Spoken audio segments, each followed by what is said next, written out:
Hey everyone! Today, we're diving into a fascinating story that combines science, astronomy, and a bit of personal tragedy. It's about a young woman who experienced something truly extraordinary during the 2017 solar eclipse. Now, this isn't your typical eclipse story, it's a tale of how a simple glance at the sun can have profound and unexpected consequences. So, let's jump right in. In 2017, a 26-year-old woman named Nia Payne found herself in the path of the total solar eclipse. It was a rare event, and the public interest was immense. Tens of millions of people were eager to witness the spectacle, and Nia was among them. But unlike most, she didn't have the proper protective eyewear. Instead, she relied on her instincts, which, as we'll see, weren't entirely wrong. Nia glanced at the sun for about 6 seconds, and that's when things took a turn. She then borrowed what she thought were eclipse glasses, but they turned out to be inadequate. She looked at the sun for another 15 to 20 seconds, and that's when the trouble began. Within days, she noticed a blurred area in the center of her left eye, and it was a crescent shape, just like the moon's shape during the eclipse. Now, here's where things get really fascinating. When Nia was asked to draw what she was seeing, she produced a perfect crescent shape, mirroring the orientation of the partial eclipse. This wasn't just a coincidence, it was a direct imprint of the physical process that occurred in her eye. The lens of her eye focused the crescent of the sun onto her retina, and the light destroyed the cells in that specific area, creating the crescent-shaped scotoma in her vision.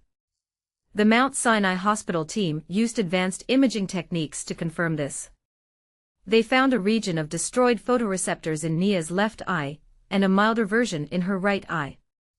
The shape and orientation of the damage matched the drawing she made, and it was a direct result of her glance at the sun. This case report, published in JAMA Ophthalmology, highlighted the unusual directness of the correspondence between the drawing and the imaging. What's even more intriguing is that solar retinopathy, the condition Nia experienced, has no treatment. Photoreceptors don't regenerate, and her vision has remained affected. She's had to adapt to using her right eye as dominant, and reading remains a challenge. The crescent-shaped scotoma continues to sit in the center of her vision, a constant reminder of that fateful day.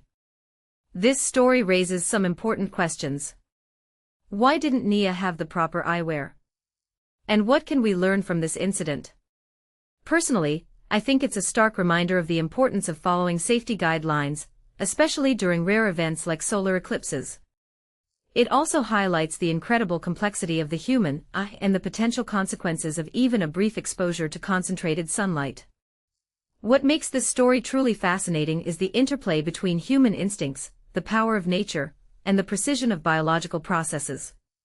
It's a reminder that sometimes, our instincts can lead us to dangerous situations, and it's crucial to have the right tools and knowledge to protect ourselves.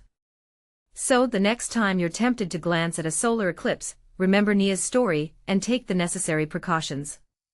In my opinion, this case report is a fascinating insight into the human body's response to extreme events. It's a testament to the power of science and medicine in understanding and documenting such incidents.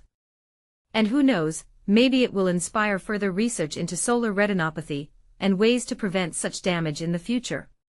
Thanks for joining me on this journey through science and personal tragedy. I hope you found this video as captivating as I did. Don't forget to like, share, and subscribe for more fascinating content. See you next time.